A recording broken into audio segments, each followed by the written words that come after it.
Greetings. You're listening to the Libertarian Christian Podcast, a project of the Libertarian Christian Institute and a member of the Christians for Liberty Network.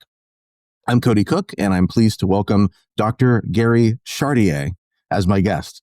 And as far as I can tell, this is your first time on the Libertarian Christian Podcast, Gary. So it's a real privilege for me to be the first to welcome you here. I think that's true. I did check our archives, and I don't see a previous interview. No, I believe that's correct. So Okay. Thank you very much for the invitation. Great to be here. Yeah, well, it's kind of surprising you haven't been on before, actually. And Doug had introduced us, and so I know you've had some contact with him. But yeah, so Dr. Chartier, for those who aren't familiar, helps organizations and individuals explore and resolve issues related to ethics, identity, meaning, and mission. He's a distinguished professor of law and business ethics and associate dean of the Zapara School of Business at La Sierra University, and the author, co-author, editor, or co-editor of around 20 scholarly and popular level books by my count. One of them is Christianity and the Nation State, a study in political theology, and that's a more recent one. It's one that we're going to be discussing today. So thank you, Dr. Chartier, for making time to talk with us. Absolutely. So I can either call you Mr. Cook or you can call me Gary. I think I'd go for the latter. Okay. I'll call you Gary. Thank you. I appreciate that. Yeah. So before we kind of get into the weeds, sometimes it's good to just kind of lay a base. Could you start by giving me maybe the elevator pitch description for the book? Absolutely.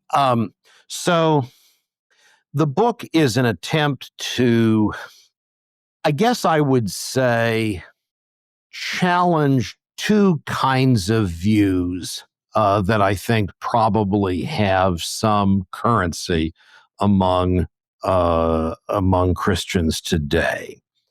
And it's not organized in an explicit, with a kind of explicit focus on challenging those views, but I think that's really the underlying theme. So one of those is, in some broad sense, Christian nationalism. And I realize that's an expression that gets used in a lot of different ways, but I guess I take nationalism to be the view that, broadly speaking,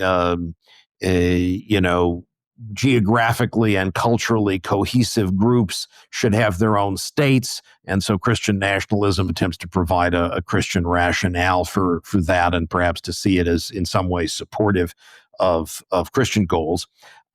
So Christian nationalism is one kind of thing I'm challenging.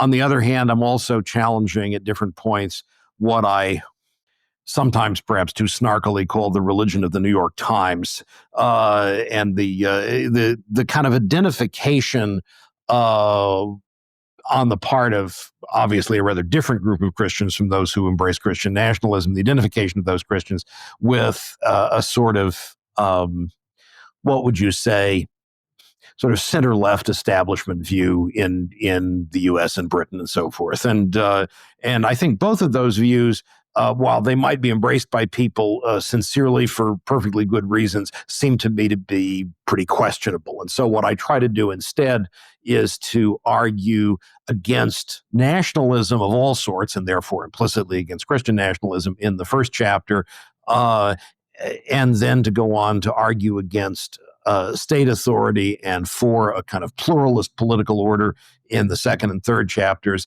before going on in the final chapter to talk about how I think Christians might responsibly engage with the actual states we've got right now. So that was longer probably than a real elevator pitch should have been, unless we're really going to the top of the Empire State Building. But maybe Trump Tower.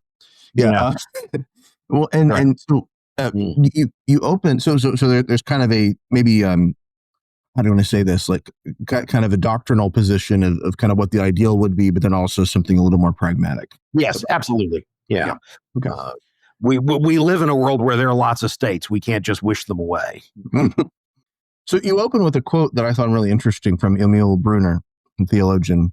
Yeah. He says, "The church, the community of believers, cannot understand itself and its task in the world without having its own view of the meaning and the function of the state."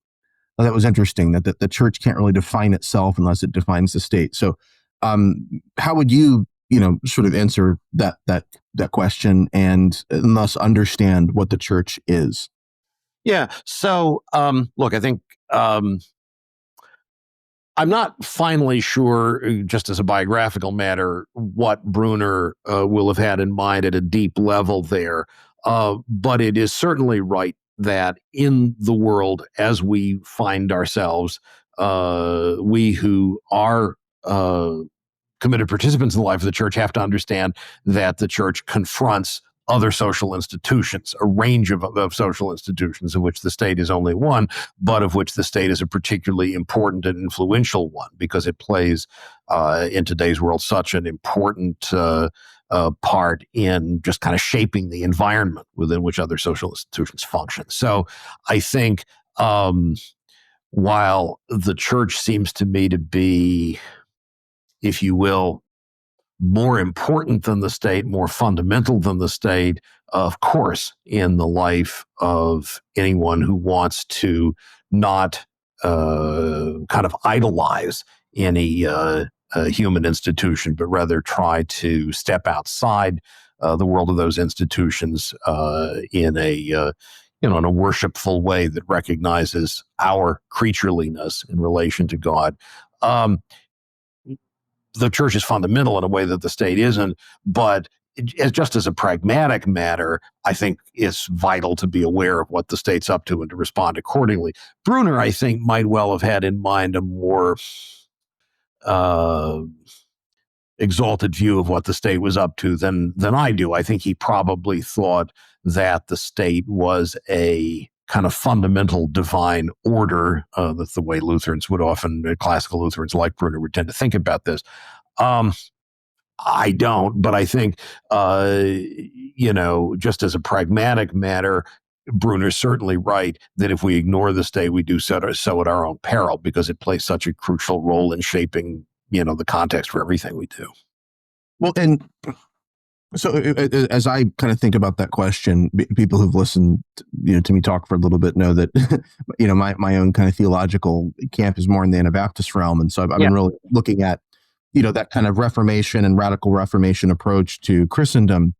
And is that kind of part of the question? Is it like, are the two kingdoms, are they separate? Are they related? Are they integrated? Is that kind of, what do you think he's getting at? Yeah. So, I mean, again, Bruner, I take it as a Lutheran. He's got the idea that, the sort of traditional Lutheran view, which you find certainly at least in places in Bonhoeffer as well, is this idea that there are, so-called mandates or orders which shape created life, and the state is one of those, right? So it's certainly not a view that embraces a kind of totalitarian view of the state's capacities or responsibilities, but it sees the state as occupying a divinely ordained space that it's supposed to fill in a responsible way, and certainly writing at the time he was writing, Bruner will not have been oblivious to the potential for real abuses there.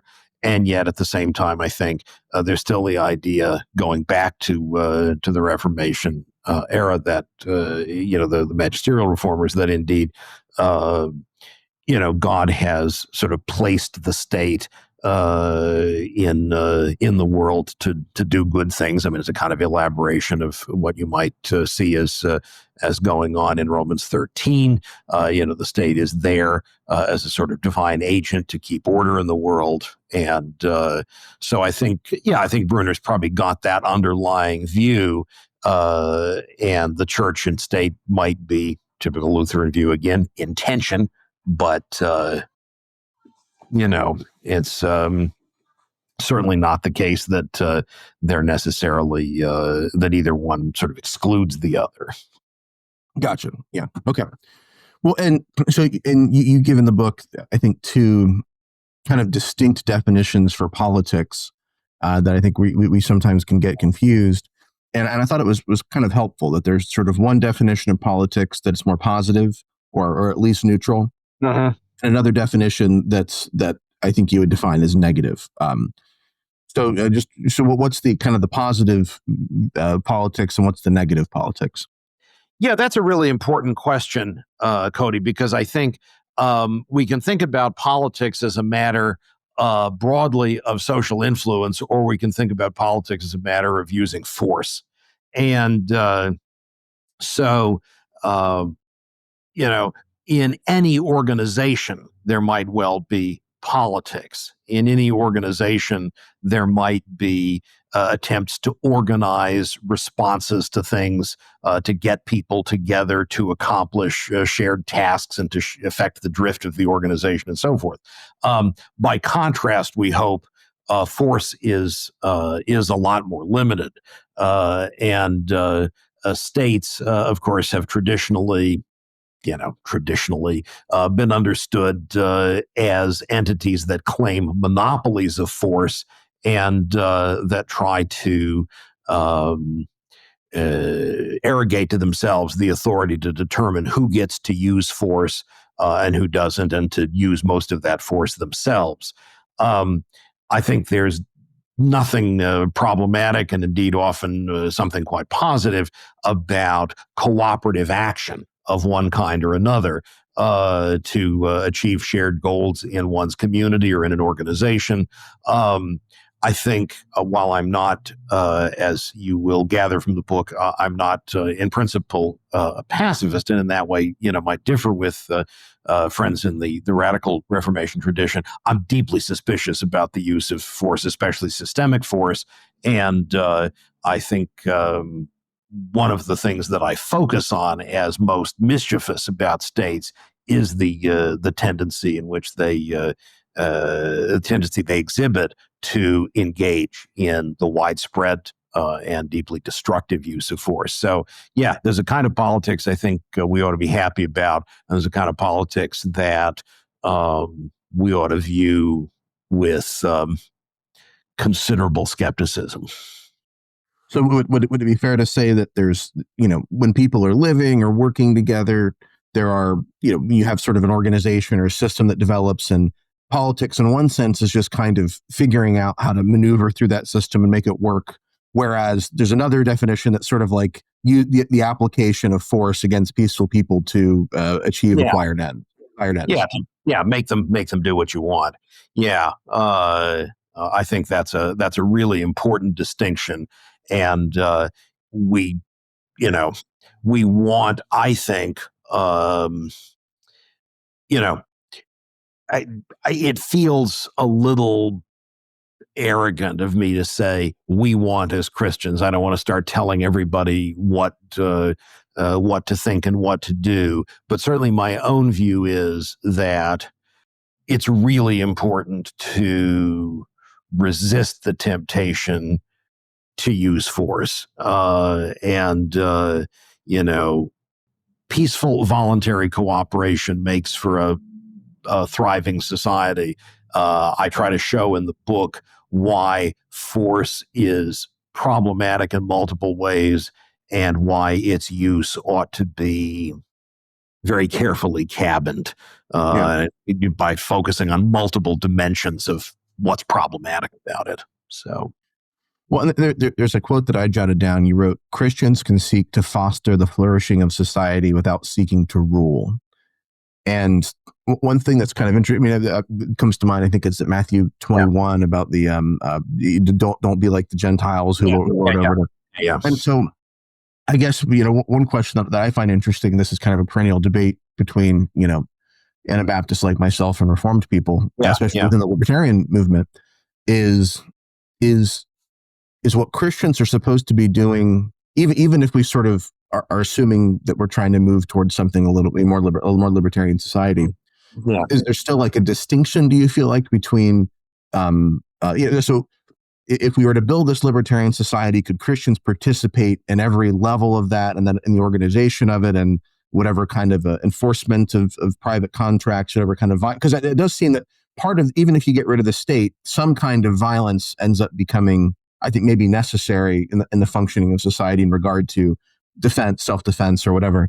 But you don't necessarily take a pacifist position. So I guess I'm curious, is in your ideal society, would Christians be able to participate in every level of it, or would there be certain places that would be inappropriate? Yeah. So it's interesting because I don't zero in on that question in the book. You've rightly noted, right? So, I mean, I talk about sort of general kind of themes that I think are important with regard to what I think would be a peaceful, voluntary society. And then I talk about, given the implicit contrast between that kind of society and the sort we have now, what is Christian participation in contemporary political life look like? But you rightly ask, well, okay, suppose we actually moved past rule by the state with its level of aggressive violence and so forth. What would happen if we were talking instead about a genuinely peaceful society? So obviously, my own natural law view allows, in the context in which you talk about in the book, for some uses of force as I think consistent with the best understood set of moral requirements. And so I think it seems to me in those cases it would be appropriate for Christians to participate there. On the other hand, it doesn't follow, because we've gotten rid of the state, that any and all institutions are going to function well. And I think there would still be questions about it that you'd have to ask as a responsible person about how to participate in a given institution, given what it's actually doing. That is to say, I don't think we could assume that force would always be deployed in what I would regard as a just manner and so forth, just because big monopolistic institutions had been eliminated. So critical thought wouldn't be obviated. I hope there would be fewer occasions when there would be real conflict between participating in kind of order maintenance institutions and Christian morals than there are now, than the conflicts that obtain now, because the opportunities for abuse would, I hope, have been reduced. I don't think they'd be eliminated. Okay, interesting response. Thank you. So, I was anxious about mispronouncing your name, but I've got another word here that I'm actually more anxious about mispronouncing. So you suggest, as an alternative to the state, that kind of centralized monopoly on violence, a model that you call consociationalism. Did I say that right? You said it absolutely right. So, okay. So what is that? Yeah. So I chose the term consociationalism. Maybe this was self-indulgent. I don't know. I chose the term because it's a term that has some roots in Reformed political theology from the 17th century. And I wanted I wanted, I guess, a certain kind of Christian reader to note what might seem some familiarity there, to feel less threatened by what I was suggesting. So a consociational approach to political life, I suggest, the sort of classical Reformed view often was, let's sort of nest social institutions within each other with respect for the autonomy and decision-making capacity of those institutions at different levels. They might be in the Reformed era, in the era of the right after the magisterial Reformation gets underway. I mean, maybe we're talking about nesting free cities within, territories that are themselves parts of kingdoms that are integrated into empires. There's the idea of this, sort of Matryoshka doll model of political institutions. So when I say radical consociationalism, the big difference is that while I agree with the Reformed consociationalists about the value of pushing responsibility down as far as possible in a way that's something like, the Catholic principle of subsidiarity. The difference, the really crucial difference, of course, is that I want to deterritorialize that responsibility. That is, nobody has a territorial monopoly over the use of force. Rather, in the radical consociationalist model that I'm envisioning, people are participants in networks which might be such that they link people across wide territories with different people in the same general area, affiliated with multiple networks of for order maintenance in the broadest sense. And it doesn't have to be the case that the same network is responsible for law and for dispute resolution. You might have one entity that determines what laws we're following if we're part of the network, and another entity that enforces those, but you might think of those as the same. And I offered the example that you might expect people to some groups of people to want to be governed by Catholic canon law or by Jewish law or by Muslim law. Religious law certainly might be reborn as a guide to social order. The difference, of course, being that the deterritorialized model means it's easy to exit a network that, for one reason or another, you don't consent to. And then, what I envision, and I think people have worked out these details in what seem to me plausible ways over time. Networks don't want to expend money and so forth and human resources on costly violence. They're going to want to minimize conflict, which means that when there are conflicts across networks, networks are going to have the equivalent of, the sorts of agreements that obtain now between, say, U.S. states or between various countries about how cross-border disputes are going to be resolved. It's just that instead we're talking about disputes that might actually take place between neighbors who are affiliated with different networks, and who might therefore initially wonder, well, can we actually resolve our dispute easily? Well, it's going to be very much in the interest of the networks to find agreeable ongoing mechanisms that allow for peaceful, and efficient interaction. So that's the kind of model that I have in mind. A radical consociationalism builds on this Reformation era model, but is deterritorialized and rooted in consensual networks.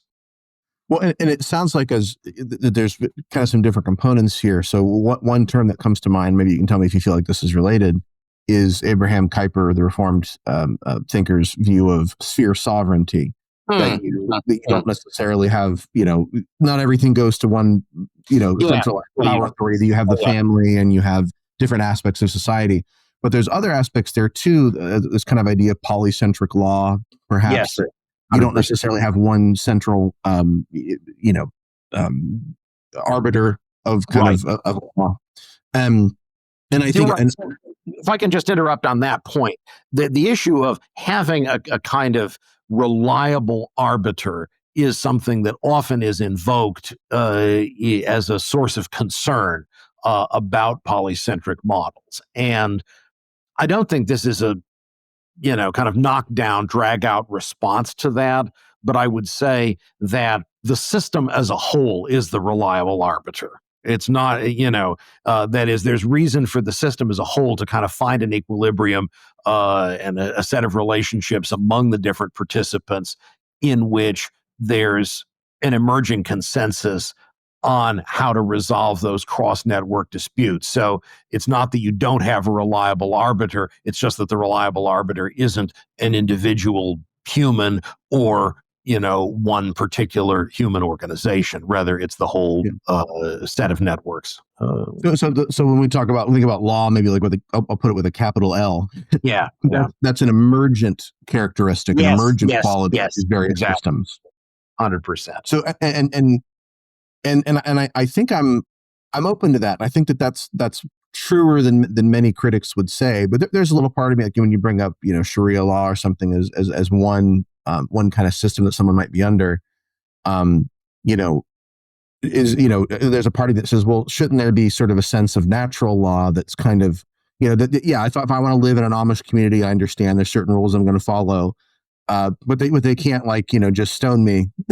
Right, or something, because I don't go along with some ideas. So I mean, is there, I think that's part of the concern that some would raise is, shouldn't there be Sure. some kind of a natural law that's sort of centered, and then you sort of have these other systems maybe to deal with some of the application of that? Okay, so one, I'm a natural law person. I'm an enthusiastic proponent of natural law ethics, and I've written about that in several different contexts. I've tried to develop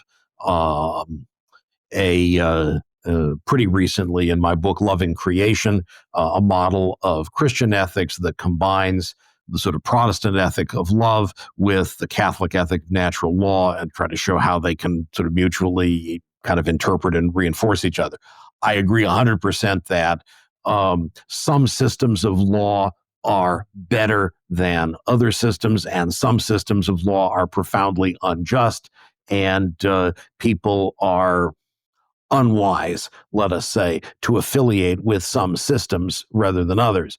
What I don't think, however, is that there's any obvious, mechanism for ensuring that everybody goes along with what I think is, the right way to think about natural law. In other words, I think the most effective long-term way of moving toward the widespread embrace of something like the kind of natural law approach I would want to endorse seems to me to be one in which there are alternatives on offer, and the better alternatives have the opportunity to display what makes them worthwhile. People can see the value that they have to offer, and the main thing that I think would be sort of minimally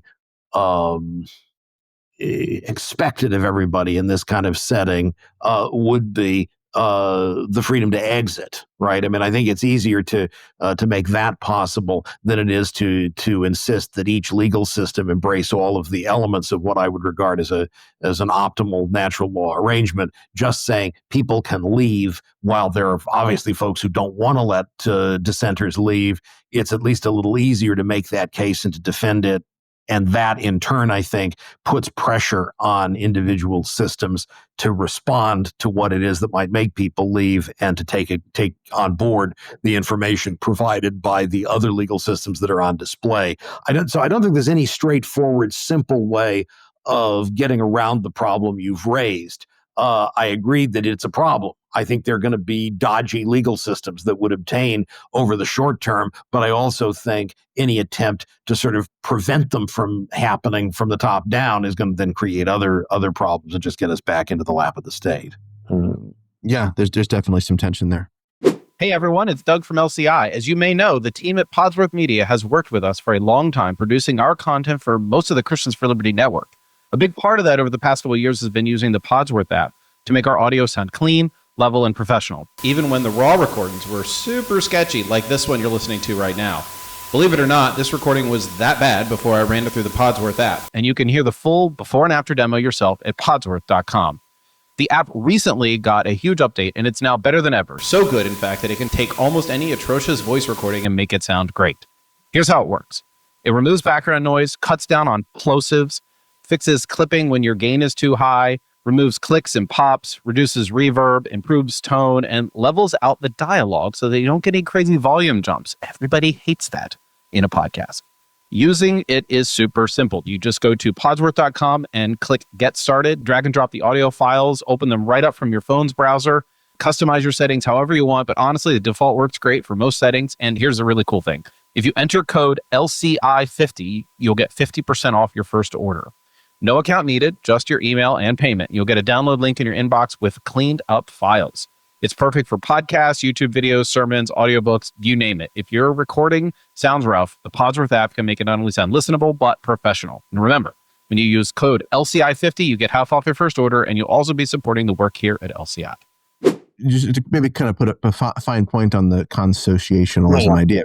There's a metaphor that you use that humans aren't atoms where we can sort of identify them by one sort of identity marker, but they're more like molecules. And so maybe just I'd be interested to kind of hear just kind of a minute on that and how that relates to this idea of sort of overlapping relations, kind of overlapping networks that, instead of just sort of having one centralized authority. Yeah, absolutely. So the molecular rather than atomic view of persons I owe to my longtime friend Sheldon Richman. So shout out to Sheldon who gave me that way of talking about this. It's a long time criticism of the liberal tradition in politics on the part of communitarians, Hegelians, others that, what you've offered up is atomistic individualism. You just imagine people existing in isolation from each other. They're disconnected from each other. They're independent of each other. They just sort of drift into brief relations with each other and then drift off again into their splendid isolation. And it's a very, I think, not very attractive view of people, and it's also just not accurate as a depiction of what life in society is like. And indeed, if we think about the roots of the spontaneous order tradition in social theory that we find, say, in the Scottish Enlightenment, a tradition that plays a really important part, I think, in liberal politics and in the kind of view that I lay out in this book. It's a view that's very serious about our life in society. It's not at all a view that somehow seeks to cut us off from society. But I guess what it is, on my view, is a view that rejects the use of force as the sort of primary basis for getting people to cooperate in society. It's a view that emphasizes the importance of consent to participation in various associations. It's not that we don't want associations, it's that it ought to be possible to exit associations. And so that's what I'm really trying to emphasize with regard to this distinction between atomic and molecular views of persons. You highlight a connection that way of talking has with something else that I say that I think is really important, namely that we're in a social environment right now in which it's become very popular to seek to show what people's identities are in relation to their membership in various groups. And the group memberships, can be of all sorts. They might be, social classes for Marxists. They might be ethnic groups. They might be gender groups. They might be sexual orientation groups, and so forth. But characteristically, we find people highlighting particular specific groups that they or others belong to, and treating those specific groups as identity constitutive. And what I want to suggest is that we almost always are affiliated with many different groups that play, to use a currently popular term, intersectional roles in shaping our identities and experiences. And so, ultimately, I think we make choices as particular persons. We have identities that are not reducible to group memberships because we are the particular uniquely situated persons we are. But in addition, to the extent that we do gain senses of ourselves from group memberships, it's important to recognize that those group memberships are multiple. And, of course, you have Walt Whitman saying, "I contain multitudes," but I think that's true of all of us. And we all are affiliated with different kinds of identity constitutive, groups with relationships that help to make us who we are. And it's just important to recognize how complex that is, and not to assume that there's a kind of simple, box that we can be dropped into. Sure. I think listeners of the Libertarian Christian podcast could agree with you there. Sure. Well, and I think that this critique of atomization often comes from nationalists, right? And I think what's interesting about your response is that they're sort of saying, well, we're against atomization because we want an approach that that's it's not about the single person, it's about the community, it's about the unit, the nation, or whatever. Yeah. That's another kind of atomization. It's saying that everybody is the same, and there's really only one relationship that defines all of us. Right. And we're defined over against all those other people whose primary difference from us is affiliation with some other national group. Right. And so what you're saying, the molecular idea is, it's not just a rejoinder to a certain kind of atomized individualism, but also an atomized nationalism. Yeah, absolutely. I think it's brilliant of you to see that. And I think you see that more clearly than I do in the book. So thank you for that. Oh, great. Awesome. Well, that's why these conversations are so great, right? It's not the book, the conversation doesn't end when the book is printed. 100%. Yeah. So, obviously there's a connection here. Well, once we've sort of undermined this idea of kind of one identifier, this relationship to the nation state, there's a lot of things that can go to the wayside that lose their moral authority. Things like nationalism, war, draconian immigration policies. And I want to kind of get to, one of the things that you say is that the kind of classical liberalism that you're defending is strongly tethered to what's called cosmopolitanism. And so my question is, what is cosmopolitanism, and why do many right libertarians reject it and see it as, in some sense, antithetical to libertarian ideas? And maybe to put a finer point on it, doesn't liberty include the freedom to be racist and live in a segregated community if I want to? So isn't cosmopolitanism an imposition on my liberty? Yeah. So cosmopolitanism, I take it, is a view that recognizes that each of us is connected with a wider world, and that doesn't sort of reduce who we are to particular national or local identities. So I think that there are absolutely libertarians and folks on the right, and probably some folks on the left as well, who worry about the way in which cosmopolitan language has been used to justify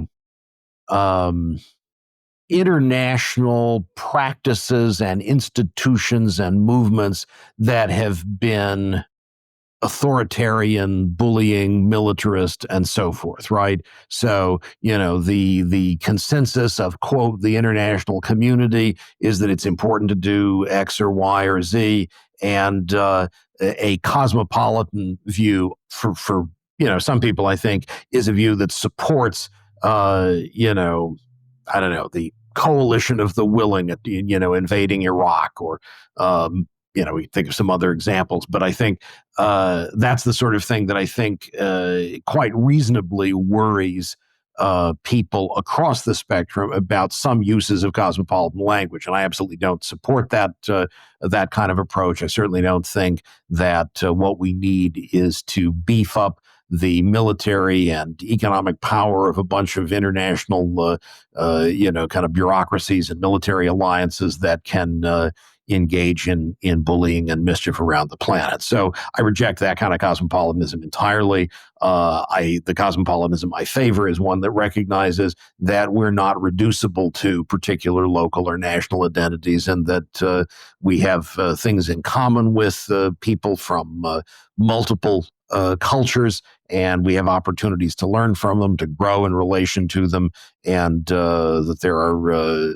opportunities for us to flourish by interacting with them. So there's one criticism of cosmopolitanism on the part of libertarians, conservatives, and some people on the left I completely agree with.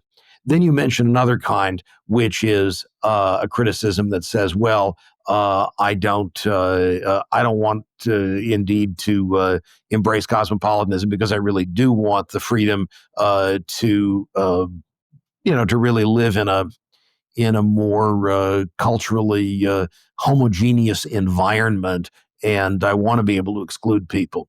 And so I guess what I want to say there is, I don't want to have any legal network that I'm part of barging into your neighborhood and forcing you to accept, particular fellow residents. I don't think that's helpful. But I also think you're going to miss out in various ways by not engaging. And I think you're already missing out if you take the view that people who are different from you are, for that reason, objectionable. I feel like that's certainly as a Christian, I'm really uncomfortable with that, because I think we're all created by the one God. We're all, as John 1 says, that the logos that becomes incarnate in Christ is the light that enlightens everyone.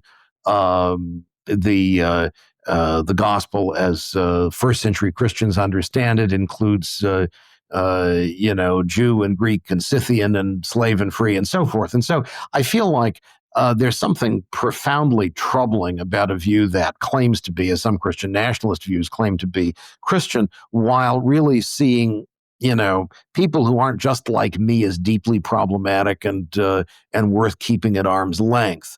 So I don't want to force you to engage with people you don't want to engage with, but I think it feels to me like you've got a mistaken view about the worth of other people and about the potential value of interactions with them if you really want yourself to try to force homogeneity on your immediate environment.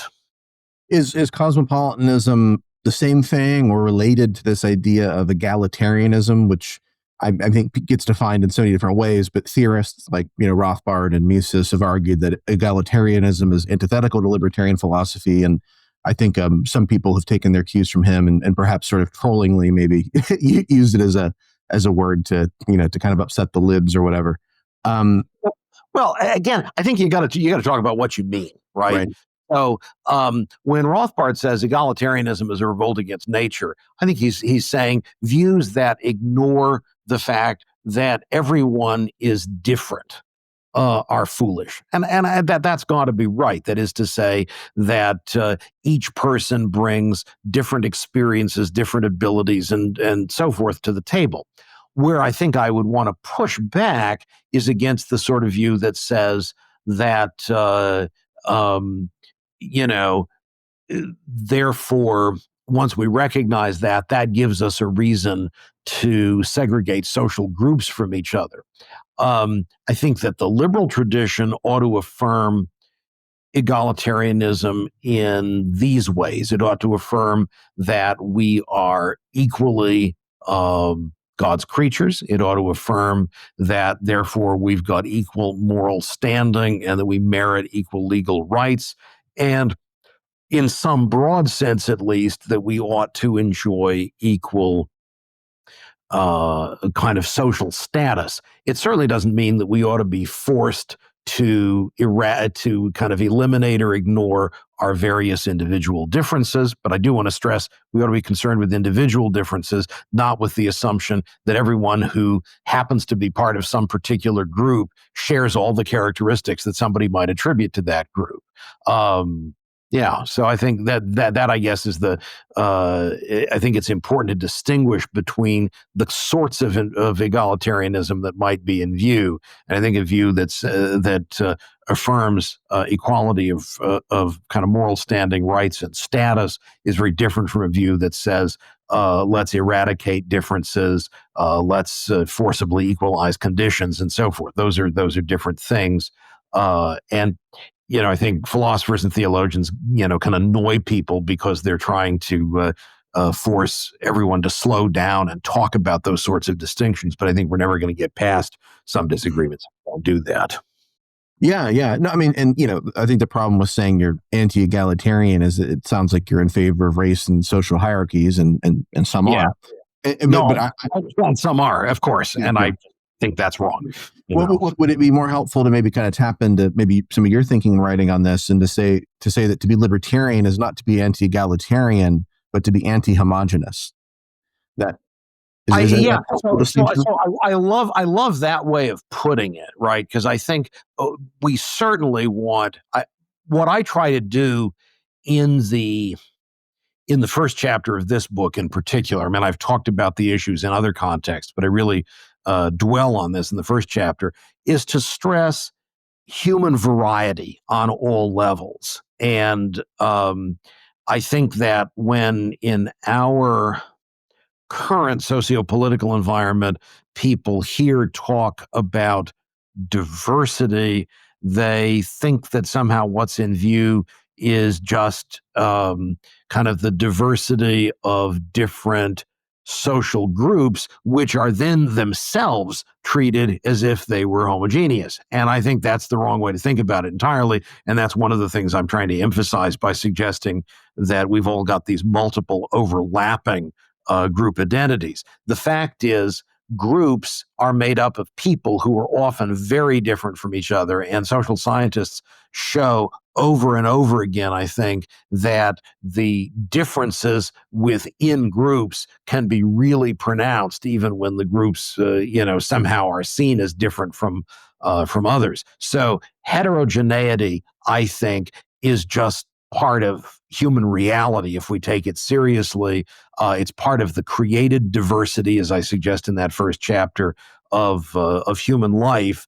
And we absolutely want to avoid any attempt to impose uniformity, forcibly or otherwise, in ways that don't take seriously just how varied God's creatures are.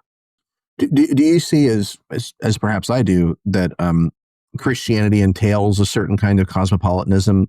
You describe cosmopolitanism in terms of creativity, discovery, and diversity, and it seems to me that the Apostle Paul saw this supranational church of Jews and Gentiles worshiping together as a necessity, partly because he values those three things. And so, I imagine if the kind of separate but equal type of Christian that we sometimes see today could go to Paul and say, well, all this one in Christ stuff sounds great on the metaphysical level, but we just feel more comfortable when the races can worship separately. I feel like Paul would have said, to use a Greek term, tough skubalon.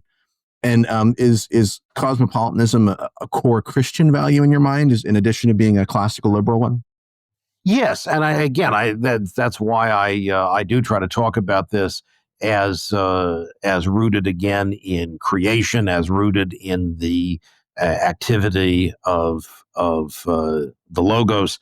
I think that you're, on my view, 100% right, that if you read the Pauline epistles, there's just no question in my mind that a really central part of what Paul is up to is a social and political project that involves the creation and maintenance of a community that demonstrates through ongoing practice the viability of a community that transcends all of the barriers and boundaries that kept people apart from each other in the ancient Mediterranean world. And if that's right, it seems to me there's no reason the same shouldn't be true now.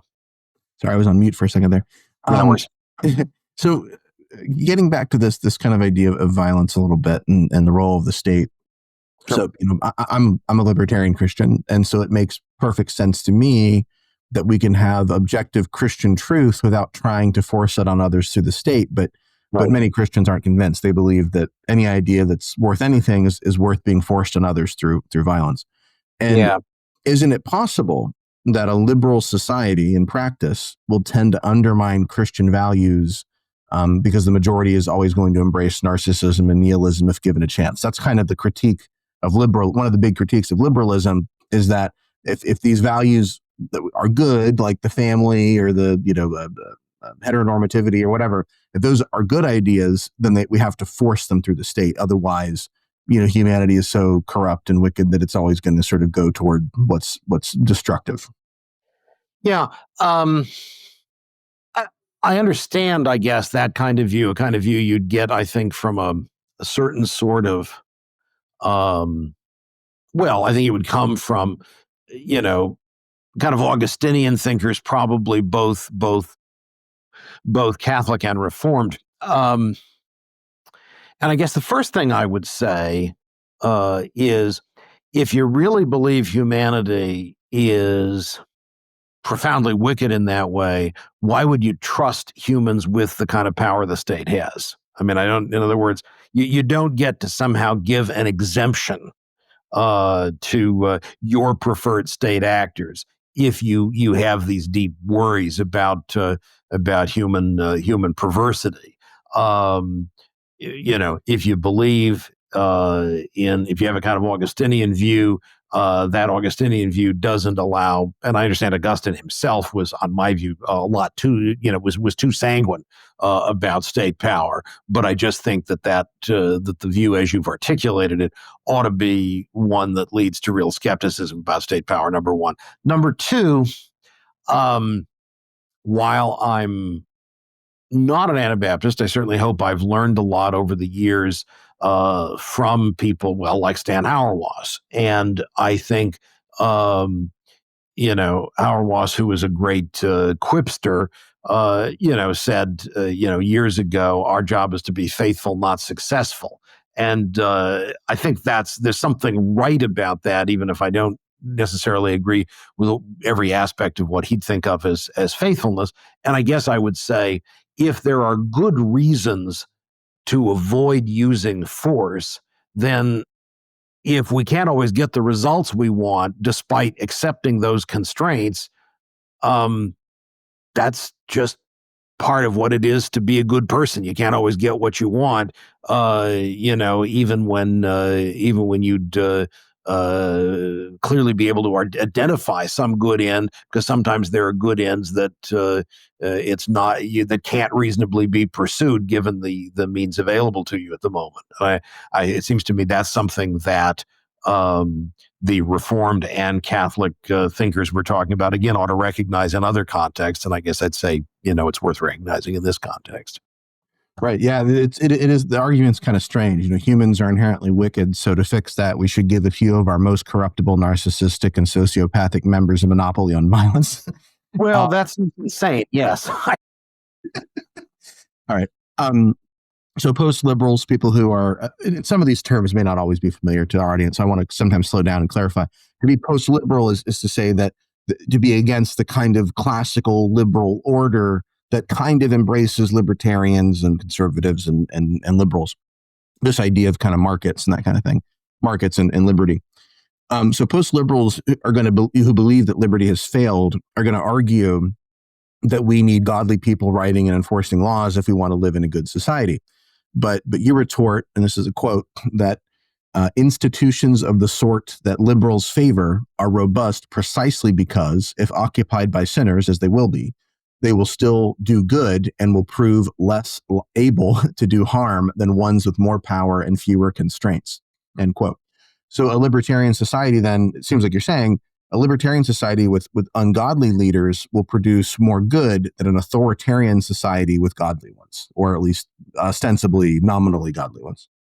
Yeah. So my only kind of caveat there is I'm doubtful on sort of prior philosophical grounds about the ability to say something intelligible that includes phrases like more good, because I think the various goods involved are often just qualitatively different, and there's no way to kind of add them up and weigh them and so forth. But I think the basic point you're making is one I would agree with completely, that there's going to be profound mischief that is liable to be done by powerful social institutions that are treated as legitimately deploying violence. And it's important to note that probably more than two, but there are two separate kinds of problems here. One is that those institutions may indeed do violence on behalf of the sort of venal interests of those with power, that as you say, narcissists and sociopaths come to claim power and then use it for their benefit. But a more subtle problem that also obtains is that people who really are well-intentioned and not necessarily narcissistic sociopaths can still do lots of harm when they have lots of power, precisely because they think we're doing God's work, and therefore nothing should really stand in our way. And they can then feel free to kind of throw force around and can, I think, be quite destructive in the course of doing that. Yeah. Well, as C.S. Lewis said, of all tyrannies, a tyranny sincerely exercised for the good of its victim may be the most oppressive. Yeah, I think he's dead on. Yeah. Okay. Let me see here. We're kind of running out of time, and I've got so many questions I could ask you. So I got to economize here. I will ask this because I think it's an interesting one. So you give a real life example of these kind of multiple systems of order that challenge and complement each other, and as opposed to the kind of centralized authority that we think is kind of indispensable now. And one example you give is medieval Europe.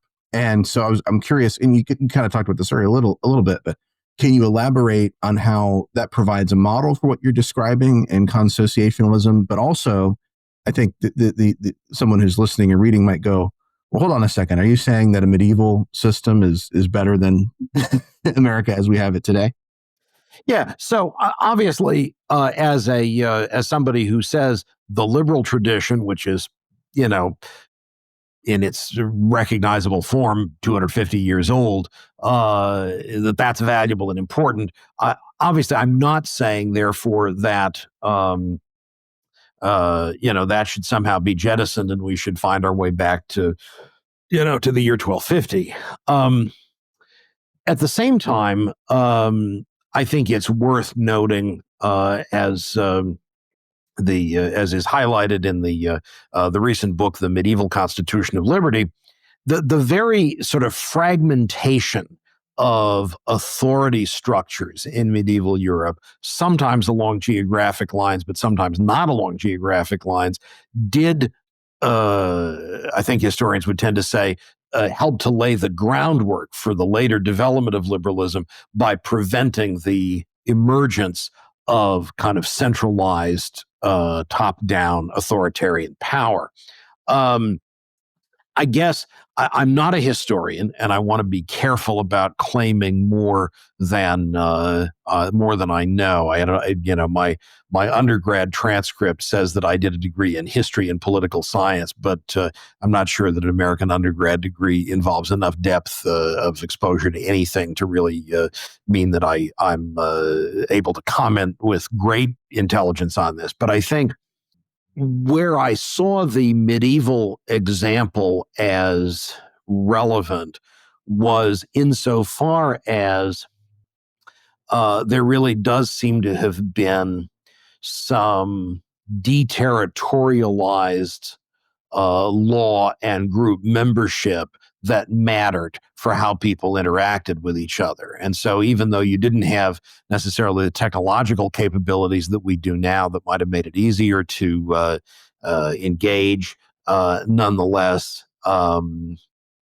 even back then, it was possible for people to be affiliated with different social groups and to carry that affiliation with legal consequences with them along their journeys across the society. People are less mobile, but when they do move, they can continue to interact along those along the lines of those different groups.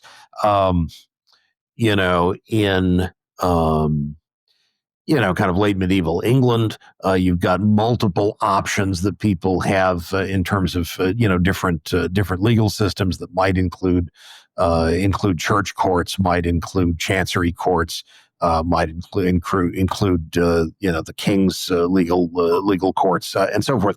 So again, the appeal to the medieval example is not one that's designed to support what we sometimes see today as neo-medievalism. I'm not interested in just kind of heading back to the 13th greatest of centuries, as someone said in a book some decades ago. But I think we can learn from the medieval model that having small jurisdictions and legal relationships that aren't necessarily territorially based is something that's certainly possible. Gotcha. So it's that aspect of it that you find valuable, not necessarily everything about medieval history. Yeah, and I mean, there is something when you read medieval history and you compare the West to the East, that there's something kind of impressive about in the West, how the church, whatever you want to say about the Catholic Church or the medieval church, is always sort of fighting for what it thinks is its proper role in society. Whereas in the East, you have this kind of Caesaropapism idea where Right. the emperor is basically the head of the church for that, that area. So yeah, that fight for their, to push for the church's authority, despite, Christendom, I think is pretty impressive. And let me see here. We're right about 1 hour. I'll ask you kind of a silly question, and then I'll end with a quotation that you pull from the book that I really like. Sure. I noticed you were positively blurbed by a number of people, but including David Bentley Hart, whom I think of as a bit of a leftist. So I wondered when I saw that, hast thou almost persuaded him to become a libertarian? So David, if you're listening to this, as I expect you're not, I have no illusions that you're a libertarian. David finds, fairly snarky things to say about libertarians on a regular basis. In fairness, not just libertarians. No, not at all. He has a very barbed wit, which is one of the many things that I think makes him worth listening to and learning from. It seems to me, you'd have to ask him what he ultimately liked about the book. He actually mentioned when I asked him to do the blurb, if I was aware that he was himself working on a book on cosmopolitanism, which I didn't know. I'm not at all surprised to find him deeply skeptical about nationalism and probably also in general about post-liberalism. Of course, his friend and quasi-mentor John Milbank has been more favorably disposed towards some kinds of post-liberalism, though certainly not the sort of right-wing American varieties. But I'm not surprised that David is where he is on that. I want to assume that what he liked about the book was the critique of violence and the critique of authoritarianism, and that he was willing to tolerate whatever he saw as deviations in other aspects of my argument because he liked those things. Well, and probably just your brilliance in general. You're too kind. Well, so there was a quotation that I really loved that you quoted from, shared from Pope Gregory VII. Oh yeah, I thought it was perfect, and so I'll read that, and then we'll say goodbye, so you can do what you need to do for today. So the quote is, who does not know that kings and leaders are sprung from men who were ignorant of God, who by pride, robbery, perfidy, murders, in a word, by almost every crime at the prompting of the devil, who is the prince of this world, have striven with blind cupidity and intolerable presumption to dominate over their equals, that is, over mankind.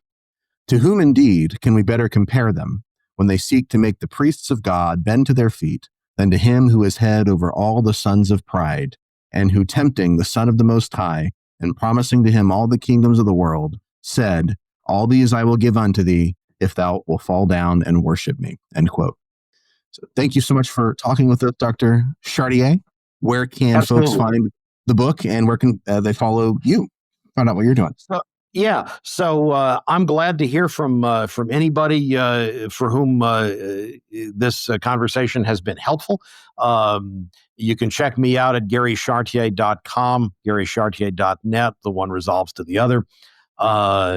You can also find me at my La Sierra University faculty page. The book can be had wherever fine books are available, from the Cambridge website, Cambridge University Press website, of course from Amazon, and undoubtedly from lots of other places.